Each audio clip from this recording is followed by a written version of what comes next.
안녕하세요. 의식혁명으로 치유와 성장이 일어나는 함께 책을 읽는 시간 도영실 TV입니다. 오늘은 지난 시간에 이어 웨인 다이어 박사님의 책 오래된 나를 떠나라는 책 내용 중에서 명상에 관한 내용을 소개해 드리겠습니다. 명상이 무엇이며 우리가 왜 명상을 해야 하는지 알아보겠습니다. 명상하라. 생각대로 이루어지리라. 아리스토텔레스는 명상은 행동의 가장 고차원적 형태다라고 말했다. 명상은 모든 발명이나 모든 창조의 배후에서 작용하는 정신 활동이다. 따라서 우리가 삶에 끌어들이고 싶어 하는 것에 집중하다 보면 원하는 대로의 삶을 창조할 수 있다. 일단 이런 개념을 이해하고 나면 변명을 만들어내려고 애쓰기보다는 당신의 삶에 구현되기를 바라는 것들에 대해 생각하고 이를 시각화하는 데 더 신경을 쓰게 된다. 당신이 곧잘 하는 변명 중에는 지금까지 살아오면서 해온 생각이 포함되어 있을 것이다. 예를 들면 어려울 거야. 난 지금 그럴 여유가 없어. 내겐 그럴 자격이 없어. 와 같은 생각에도 아리스토텔레스가 말한 행동의 가장 고차원적 형태라 부르는 것이 개입되어 있다. 당신이 바라는 일이 이루어지지 않을 거라고 생각할수록 살면서 겪는 부당한 일들에 대해 불평할수록 계속해서 일어나는 좋지 않은 상황에 화를 낼수록 생각하고 불평하고 화내는 바로 그 일이 당신을 정의하게 되는 것이다. 당신이 관심을 갖는 것은 좋든 싫든 어김없이 삶 속에 등장하기 때문이다. 인생의 잘 풀리지 않는 법을 생각하거나 말하면 당신은 자신이 원치 않는 바로 그것을 끌어들이게 된다. 변명은 그만. 식의 태도를 취하는 것은 방금 언급한 자기 파괴적인 리듬에 동참하지 않기로 굳게 결심한다는 뜻이다. 당신의 생각이 실제적 현실로 간주되는 새로운 영역으로 옮겨가는 법을 배우라. 당신의 진정한 자아에서 비롯된 것을 명상하는 일은 당신의 성스러운 의무다. 올더스 헉슬리는 명상은 영혼이 초월적인 신의 임재하에 자신을 열어보이는 각성된 수동 상태다 라고 말했다. 마치 원하는 것에 대해 생각함으로써 우리를 창조 행위로 인도하는 눈에 보이지 않는 조그맣고 민첩한 일벌이 무수히 쏟아져 나오는 듯 하지 않은가?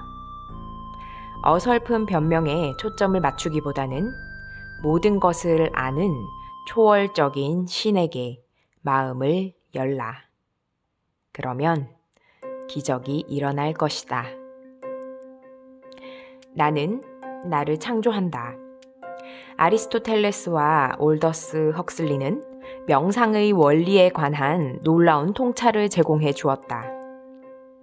두 사람 모두 하나의 생각을 반추하는 바로 그 행위가 창조의 과정을 행동으로 옮기는 것이자 변명으로부터 자유로운 삶을 사는데 필수적인 요소라는 것을 설명해 주었다. 헉슬리는 명상 과정을 통해 우리 내면과 우주의 모든 곳에 동시에 작용하는 근원의 신에게 우리 영혼을 열어보이게 됨을 상기시켜 주었다. 이 주제와 관련하여 학자인 토머스 트로워드도 1910년 강연에서 명상의 힘을 특히 창조와 관련하여 이해하기 쉽도록 설명해 주었다. 트로워드에 따르면 전 지구가 자기 명상에 따라 창조되었으며 창조 행위의 적절한 순서를 따른다면 우리 앞에 무한한 가능성이 열려 있다고 설명한다. 이 모든 것은 올바른 노선을 따르는 사람 누구에게나 가능하다는 것이다. 트로워드는 또 창조 과정이 명상과 관련이 있으므로 그 과정의 각 단계를 마음에 새기라고 말한다. 트로워드가 말한 창조의 과정 4단계를 살펴보자.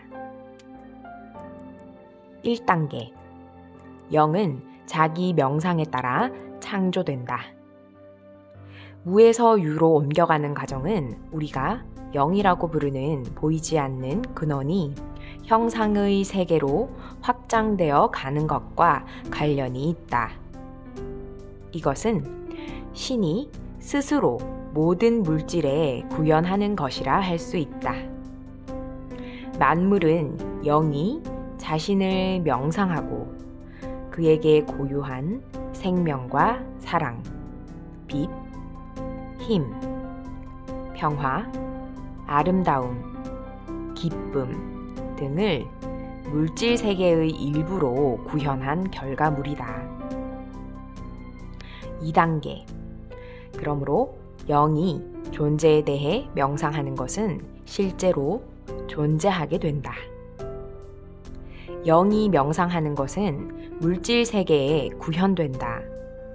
트로워드는 저서에서 신성한 이상에 대해서 그리고 창조의 영이 생명을 구현하고자 스스로 명상한 결과 어떻게 이 우주가 존재하게 되었는지를 여러 페이지에 걸쳐 설명한다. 3단계. 신은 개별화된 영이다. 나는 다시 한번 당신의 신성에 대해 인식할 것을 촉구한다. 당신 또한 영의 자기 명상에 따라 무에서 유로 바뀌었다. 그리고 영은 그 자체로 하나이기에 나뉘지 않는다. 말하자면 당신은 신의 한 조각이며 따라서 트로워드는 다음과 같이 결론 짓는다. 마지막 4단계. 그러므로 당신이 당신 존재의 법칙으로 명상하는 것은 당신 존재의 법칙이 된다.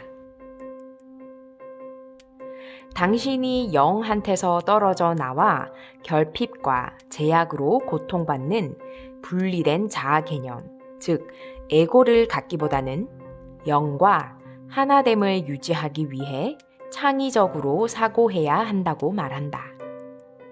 다시 말해 명상의 힘을 발휘하여 영이 어떻게 스스로 명상하는지 명상할 수 있는 한 당신은 영과 동일한 자기 구현 능력을 갖게 된다는 것이다. 어쨌든 당신은 진정한 의미에서 당신을 창조한 영과 같다. 트로워드가 언급한 분리된 자아 개념은 말썽 많은 에고로부터 비롯된다. 명상의 힘을 이해하려면 먼저 당신 존재의 법칙이 자신과 영 혹은 근원 에너지가 일치를 이루도록 당신의 사고 과정을 활용하도록 하는 법칙임을 이해해야 한다. 만물이 우리가 영이라 부르는 무형의 에너지에서 비롯되었음을 상상해보고 영이 명상을 통해서 스스로 물리적 형태로 구현하는 창조적 힘이라는 사실을 마음속으로 그려보라. 당신 역시 동일한 명상을 통하여 구현된 개체이므로 자신에게 동일한 일을 할 수 있는 가능성이 있다. 단, 그러기 위해서는 당신의 영성을 거짓자, 즉 에고로 대체하지 않으면 된다. 오늘 소개해드릴 책 내용은 여기까지입니다. 우리 모두 우주의 근본 에너지인 영의 자기 명상에 따라 무에서 유로 바뀌었으며 영은 그 자체로 하나이기에 나뉘지 않으며 명상의 힘을 발휘해서 영이 어떻게 스스로 명상하는지를 명상할 수 있는 한 우리 모두 우리들의 근원인 영과 동일한 자기 구현 능력을 갖출 수 있게 된다는 내용을 살펴보았습니다. 일상 속에서 불만과 원치 않은 상황을 상상하고 앞서 걱정하기보다는 원하고자 하는 것, 이루고 싶은 일에 마음을 모아 원하고자 하는 일 모두 이루는 날 되시기 바랍니다. 오늘도 당신의 빛나는 하루를 응원합니다. 시청해주셔서 감사합니다. 지금까지 의식혁명으로 치유와 성장이 일어나는 함께 책을 읽는 시간 도영실TV였습니다. 내용이 좋았다면 좋아요, 구독 부탁드려요. 감사합니다.